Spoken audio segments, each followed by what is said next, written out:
د روجې نه روجې پورې رمضان نه رمضان عمرې نه د بلې عمرې پورې دا کفارات لما بینهما دي.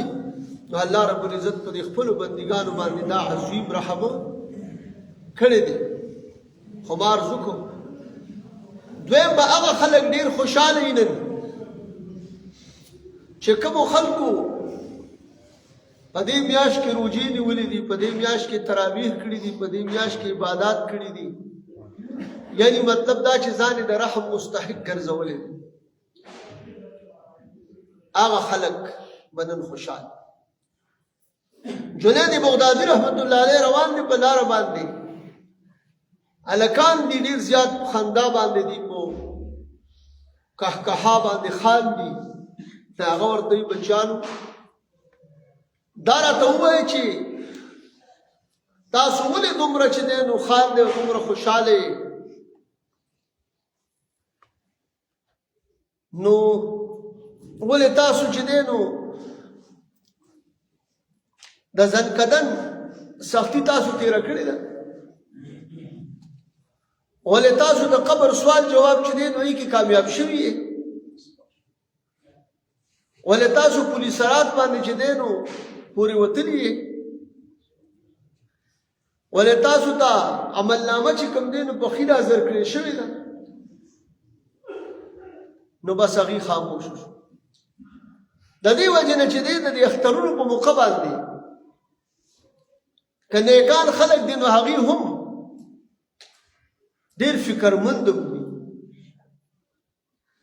او هغې فکرمند په دې باندې وي چې موږ د عبادات د خپله وسه سره کړي دي نو چې آیا دا به قبول وي او که قبول به نه وي. ځکه هغه بني آدم خو د عبادت کول دي، نور قبلول خو په خدای دي که نه، هغه پته موږ ته نشته. نو که کله مثال په طور باندې یو عبادت سړی وکړي او د هغې پته ولګېده چې دا قبول دی، خو دی به ډېر دا د خوشحالۍ نه د دې نه غټه خوشحالي بله نه شي کېدی او دا د خوشحالۍ خبره ده. خو که چېرته یو سړی مثال په طور ټول کال یې خواري کړي او امتحان یې ورکړ او نتیجه ده اوس نتیجه کې یعنې هغه فیل شو، نو دا بیا څومره د خفګان خبرې د ټول کال هغه خبرې، نو دا یاد ساتئ دا د عمر خبره ده او دا بیا په آخرت کې د ټول عمر خبره ده. د دې وجې نه دا نن چې تاسو په دې معاشره کې ګورئ نو اکثریت خلک روجې مون نیسي، ډېر خلک داسې دي الله پاک دې معافي نصیب کړي بې عذره، او هغه بیا چې دی د هغه خلکو نه زیات خوشحاله وي کوم چې روجې نیولي، کوم چې عبادات کړي دي د هغې نه زیات خوشحاله. خو دا نفساني دغه د خوشحالي ده، حقیقي خوشحالي هغه ده چې روح ده، هغه اطمینان قلبي انسان ته حاصلي، دقه چې دی نو اصل خوشحالي ده. او دا په څه باندې راځي دغه خوشحالي؟ الله فرمایي الا بذکر الله تطمئن القلوب، خبردار شئ دا الله رب العزت په ذکر باندې اطمینان قلبي راځي. او ذکر چې دی نو دا یوازې دا نه ده چې ګینې تا تسبیح راغستې او ته صرف لا اله الا الله وایې، دا هم ذکر دی، دې کې شک نشته، په دې واړه هم پوهېږي چې دا ذکر دی. خو قرآن ویل هم ذکر دی، مونځ کول هم ذکر دی، روژه نیول هم ذکر دی، حج کول هم ذکر دی. تاسو ګورئ کوم خلک چې د عباداتو عادي خلک وي، یعنې مونځ او دس او د ټولو دغه پابندۍ سره، چې کله د مانځه ټایم راشي او د مونځ نه کړي نو دا بنده نه ته تپوس وکړه چې څه حال، او چې کله سړی مونځ ادا کړي نو ده ته یو خوشحالي میلو شي، یو فرحت میلو شي، یو اطمینان درته میلو شي. نو یاره دا یاد ساتئ ګورې چې کله تا ته اطمینان حاصل شي په دې باندې ته پوه شي چې ما نه دا عبادت الله قبول کوي. ځکه چې د زړه دا معامله زما او ستا نه ده، زما او ستا دا زړه چې دی دا زما او ستا په کنټرول کې نه دی، چې دی به مونږ خوشحالو نو خوشحاله به شو، که مونږ یې نه خوشحالو نو نه دا چې الله رب العزت دته اطمینان ورکوي نو دا الله ورته اطمینان ورکوي. او هغه اطمینان چې په کومو څیزونو کې راغی نو ته پوه شه یعنی د ذکر د الله کې په مونځ کې په روژه کې په حج کې په عمره کې او مؤمن مسلمان داسې دا چې په دې کې ورته څه حاصلېږي اطمینان حاصلېږي قرآن عظیم الشان کې راغلی دي اوس چې کله دا انسان دی خو خوشحاله دی چې د الله حکم راغی روژه راغله خوشحاله دی خو اوس که چېرته دی داسې مثال الله دې معافي وکړي وایي روژه تېره شوه نو یو ورځ پکې لا بسیده په وتو شوه یو سړي ژړل چا وی یاره دا سړی به ډېر ښه سړي ګوره جاړي دی به په دې روژه پسې جاړي نو هغه دی تپوس وکړو وی ته ولې جاړې نو هغه ورته وی چې یاره جاړم په دې چې بیا پکې یو ورځ کمه شوه نو چې څوک داسې ترتیب لري چې دې روژې ته د دې نه دومره ګبراوي او دا ورته دومره یو دغه ښکاره کېږي چې یو ورځ کمېدو باندې خفه چې دا ولې کمه دې ته بیا دغه یو هغه خلک چې دې ته خوشحالېږي چې الله دې داسې میاشتې په موږ بار بار راوستلي کړي او د زړه نه پرې خوشحالېږي د خولې نه نه ځکه حدیث کې راغلی دي لا يبقى من الاسلام الا رسمه یا اسمه د اسلام به صرف هغه نوم پاتې شي نو ښه مسلمان به ځان ته هغه وایي چې ښه صفایي د ځان وکړي حالانکې دا په شریعت کې ډېر قبیحه کار ځان صفایي مه کوه صفایي هغه ده چې الله رب العزت ستا تزکیه وکړي او دا خبره مشهوره خبره زموږ په دې ساده پښتو کې چې هلکه صفت هغه دی چې بل دې وکړي صفت هغه دی چې بل دې وکړي دې وجې نه ما ستاسو خدمت کې عرض کوم الله فرمایي قد افلح من تزکا افلح هغه سړی کامیاب شو قد افلح قد راوړلې قرآن په تحقیق سره کامیاب شو هغه سړی من تزکا چا چې ځان پاک ځان پاک ځان پاکول دوه حیثیت لري یو تزکیه چې دی او پاکوالی د دې ظاهر بدن دی چې هغه ته ځان ته مثال صابون او ځان ته شیمپو او دا څیزونه ونیسي او بس خپله بدن پاک کړي دا ګورې شریعت کې شته ځکه صفایي وي نصف ایمان دی نو دا لویه خبره ده خو دوه قسمه تزکیه ده یو د باطن ده یو د ظاهر ده لکه یو سړی وایي زما باطن پاک دی او دې ظاهر نه پاکوي نو په دې هم کار نه کېږي ځکه چې په مانځه دپاره اودس څه دی شرط دی یو سړی مثال په طور په جنابت کې دی اوس د جنابت په حال کې دی مثال په طور د بدن پلید دی اوس چې د غسل نه کړي نو دی مونځ هم نشي کولی دی ذکر اذکار هم نشي کولی او د ځمکې ته د ده نه تکلیف چې دی خپله د جنابت نه ځان نه وباسي د دې وجې نه تزکیه چې کوم دی تزکیه د ظاهر او تزکیه د باطن په تزکیه د ظاهر چې کوم دی نو په دې باندې راځي چې کوم شریعت مونږ تاسو ته څه وایي چې مثال په طور باندې اودس دی غسل دی دارنګې هغه سر سنت چې ورته تاسو وایي هغه کول دي ځکه چې دا نوکونه کټ کول شو او بالفرض هغه ټولې ته نه په مجموعه راغستې لکه سر سنت شو دا کتابي مسله ده امام ابو عیسی ترمذي رحمت الله علیه لیکلي چې څلوېښت ورځې کې یو سړی دا سر سنت ونه کړي په ګناهګاري کې هر هفته کې مستحب دي غوره دي خو که هر هفته کې نه نو څلوېښت ورځې کې به دی یو پیره چې دی نو داسې کوي او که وایي نه کړل سر سنت د دې په ګناهګاري نو دغه د ظاهر پاکول غرض مې دا دی او یو د باطن صفائی ده. نو د باطن صفائی په ایمانیات باندې راځي، ایمانیات باندې.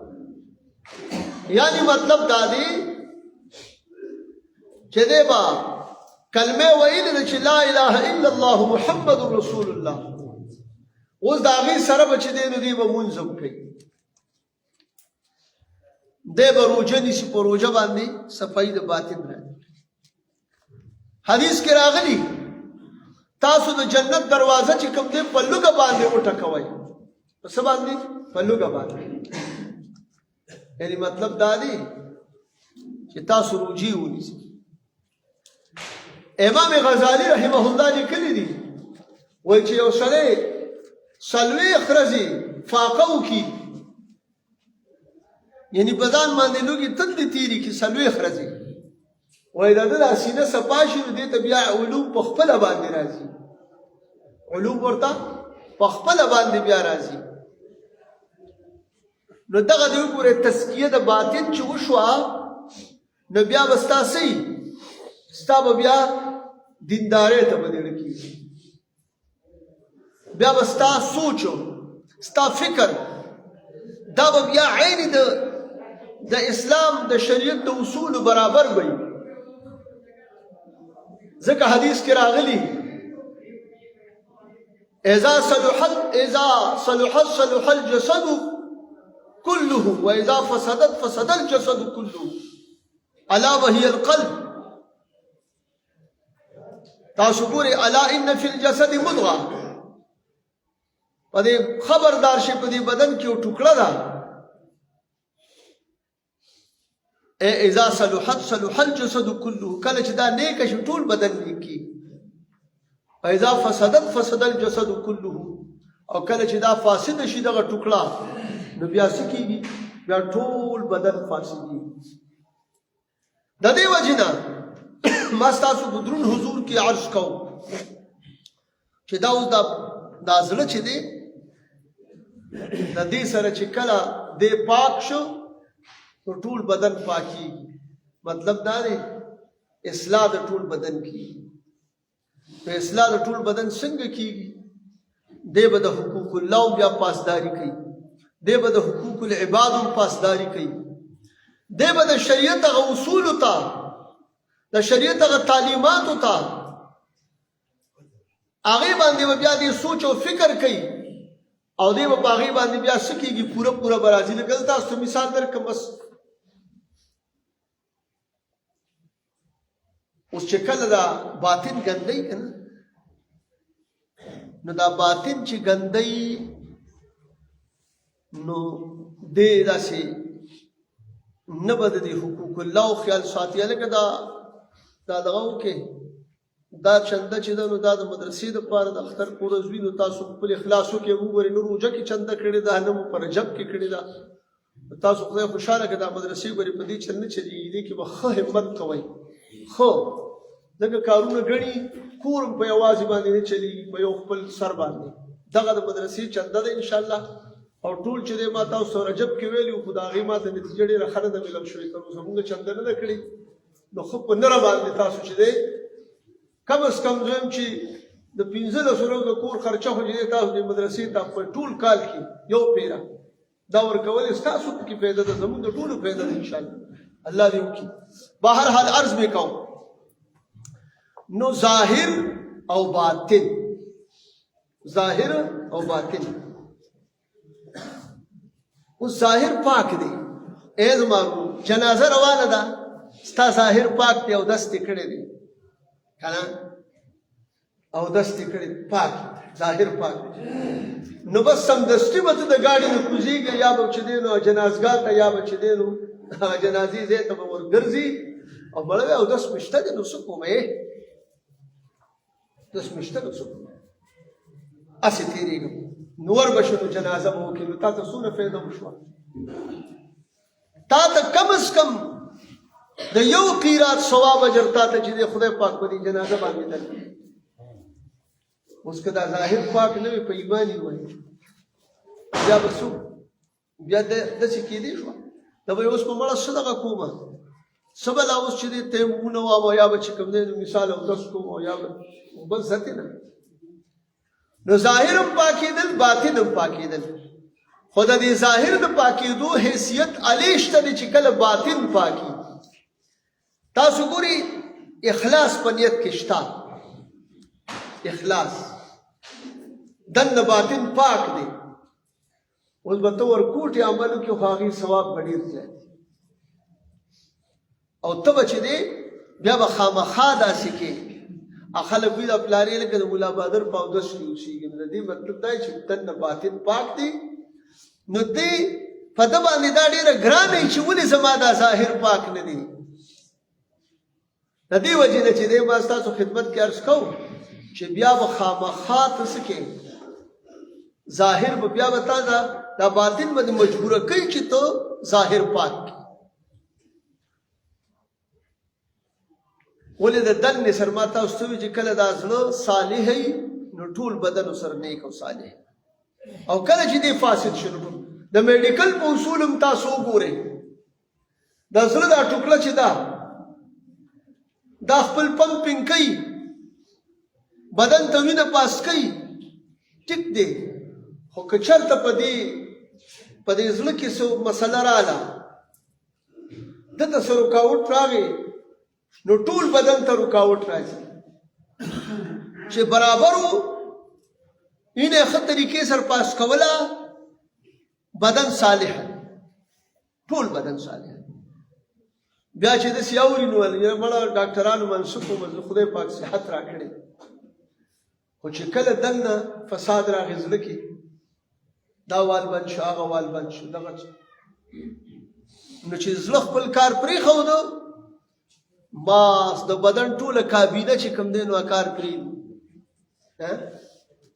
دا فالج ولې راځي دا هغه طرف ته چې کوم دی نو هغه وینې هغه تګ راتګ بند شي د وینې هغه رسایي بنده شي نو په کم طرف باندې چې هغه مسله راشي نو هغه طرف کار پرېږدي مفلوج شي سړی د دې وجې نه چې دی نو د زړه سره د دغې تعلق هم دی هلکه هارټ فیل شو دا هارټ چې فیل شو بس خبره هغه شو سړی مړ شو خو دغه ګورې دونه لویه مسله نه ده ښه دغه مسله دا مر خواسم دی دا به بانه لیکن اصل مسله چې دی نو زما ورونو دا ده چې کله دا زړه فاسد شو نو اوس د دې سره چې کوم د دې فساد چې کوم نقصانات دي نو هغه بیا ډېر خطرناک دی بیا کله کله خدا مکا کفر شرک ته سړی بوځي بیا کله کله سړی لوی ګناه ته بوځي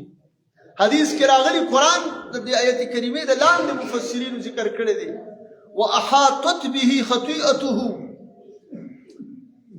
او په دې باندې چې کوم دی نو احاطه کوي په دې باندې خطیئه د دې ګناه ده په دې زړه باندې نو چې کله نبی صاحب فرمایي کله سړی ګناه وکړي نو یو ټاکې ولګي په دې زړه چې بل وکړي نو بل ټاکې ولګي چې بل وکړي بل ولګي داسې دا زړه تک تور شي او بیا دته ګناه کول څه ګناه نه ښکاري تاسو ګورئ کله کله چې دی نو یو سړی واوري فلاني هلکه قتل وکړو نو ټول خلک چې اوهو او دې ملا د دې لا چې کوم دی نو د قتلونو عادي نه دی ګرځېدلی زړه لا ګزاره کوي نو دته ملامتیا شروع شي د دې زړه طرف نه نفس لوامه خو چې کله داسې ورزیات شي پسې نو بیا بني اسرائیلو کې یو کسو هغه خپل پیغمبر د خدای له ورغې ورته وایي چې یا داسې یو د دې پیغمبر د خدای نه یو بله مثال چې دی حدیثو کې راغلی دی چې یو قوم ته ورغی چې هغه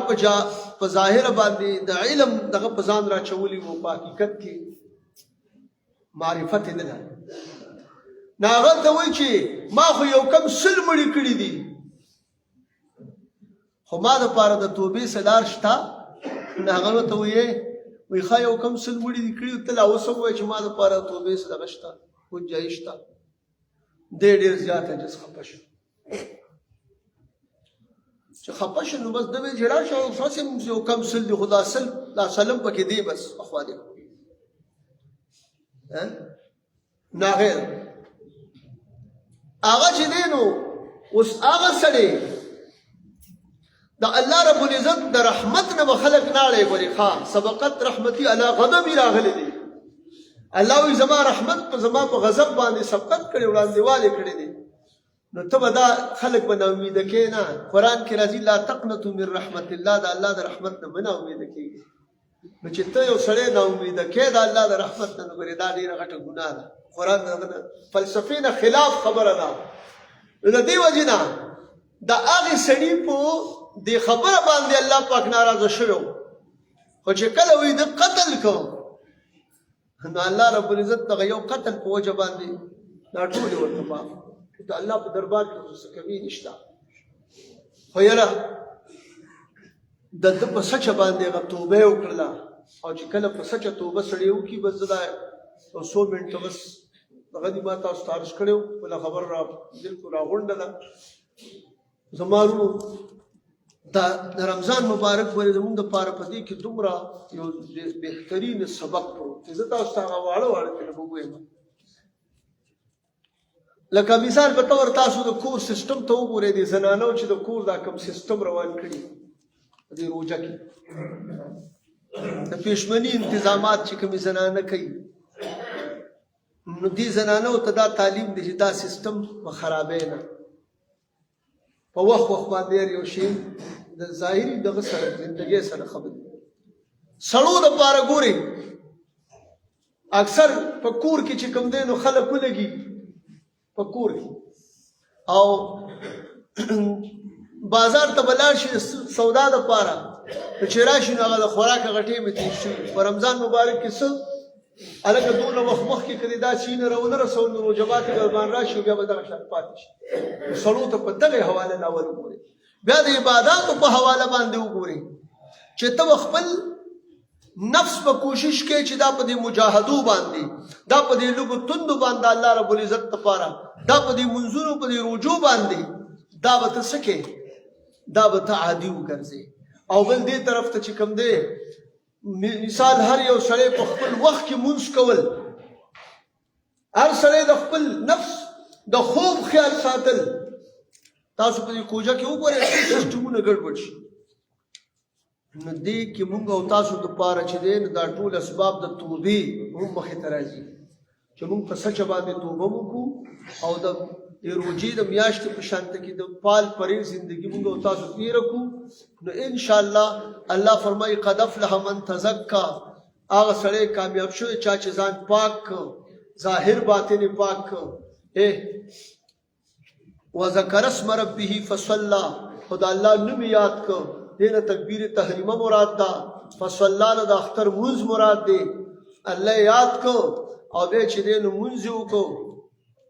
بل تؤثرون الحیات الدنیا، بلکې تاسو وایي څه کوئ، ژوند د دنیا چې دی دې له ترجیح ورکوئ په آخرت باندې. نو دا نه ده پکار، داسې به وایي نه کوي.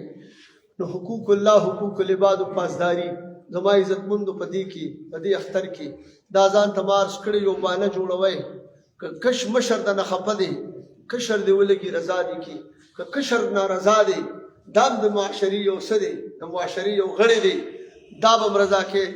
ځکه چې مشر ته تعلیم څه دی، لیس منا لیس منا من لم يرحم صغیرنا راغلی دی.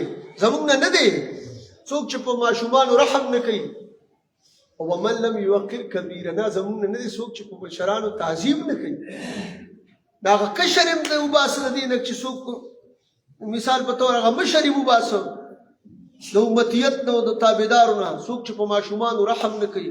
هغه کشران یې ویستل کوم چې د مشرانو تعظیم نه کوي، عزت نه کوي، تبجیل نه کوي د علماء کرامو. زما وروڼو د مشرانو د دې وجې نه چې کوم دی دا ټوله فلسفه موږ ته په دې ځای کې رانغه کېږي. او د اختر په دې خوشحالۍ په دې ورځ باندې مشرانو ته ورشئ. کشران چې دي که دغه نو رضا یې کې، ځکه چې دا د معاشرې بهترین غړي دي، د الله پاک بندګان دي. نو دا به موږ انشاءالله ګورو. او چې څوک مخکې ورغی، که هغه مشر دی کشر له ورغی، که مشر دی کشر مشر له ورغی، نو هغه یو خبرې ته اشاره کوم. بس امام حسن امام حسین رضی الله عنهما دا د اهل بیت رسول صلی الله علیه وسلم مبارک د هغې نه دي د حضور اسلام نوسي مبارکان دي. امام حسن صاحب مشر دی، امام حسین صاحب کشر دی. دی خپلو کې هغه خړه راغلې وه، اختلاف راغلی و. نو هغه دی سوچ کو چې 3 ورځو نه خبره وانه وړي. نو اوس یو وایي زه ورځمه یاره، بل وایي زه ورځمه. خو دې کې امام حسن صاحب مشر نو هغه د بشرۍ کار د بشرۍ کار یې وکړو. هغه دروازې له ورغې، دروازه یې وټکوله. امام حسین صاحب راووته چې ویې کتل مشر ورور ولاړ دی دروازه کې. وایي تاسو یې؟ وایي یا. وایي یاره جي زه درتلمه، خو زه یوې خبرې منې کړې وم. نو دې نه منع کړې چې ګینې یاره بیا به خلک وایي چې دا یېرېدلو ځکه نه. یوې خبرې منې کړې وم، هغه دا وه چې زه کشر وم، تاسو مشران یې. محبوب کریم علیه السلام نه مې اورېدلي دي چې څوک د چا دروازې له مخکې ورغې په داسې حالاتو کې چې یو بل سره ټسل وي، اختلاف وي، ګویا کې دشمني وي. نو چې دی د کوم یو د هغه دروازې له مخکې ورغې نو چې جنت ته داخلېږي دغه سړی به مخکې داخلېږي. نو ما وی چې زه کشر یم، تاسو مشران یې، ما ته بېادبي ښکاري چې په ورځ د قیامت زه مخکې جنت ته روان یم او تاسو وروستو. هسې دې سوچ ته وګورئ، دې فکر ته وګورئ. موږ د دې نه چې کوم دی نو عبرت اخیستل پکار دي. وما علیه الا البلاغ واخر دعوانا ان الحمد لله رب العالمین. زما عزتمندو هغه چې کوم دی نو مونځ ترتیب داسې دی. ما به کله کله خوشطبعي کوله چې یاره د کشرانو وړو ته وایي نیت ووایه، که مشرانو به غږ وکړو. نو چونکې کال کې یو مونځ دوی که نه، نو نیت بس همدغه چې 2 رکعته واجب د واړه اختر مونځ ادا کوم سره د واړه تکبیرونه په دې ځای وخت په دې ځای امام پسې. او که دغه چا نه یېرېده که نه نو بس وایې د امام په نیت مې نیت کې الله اکبر. دې خبره پوه شو انشاءالله په دې ترتیب سره به مونځي. او چې کله تکبیرونه کېږي نو اول به ثنا چې وویلی شي بیا تکبیرونه دي، بیا د هغه تکبیر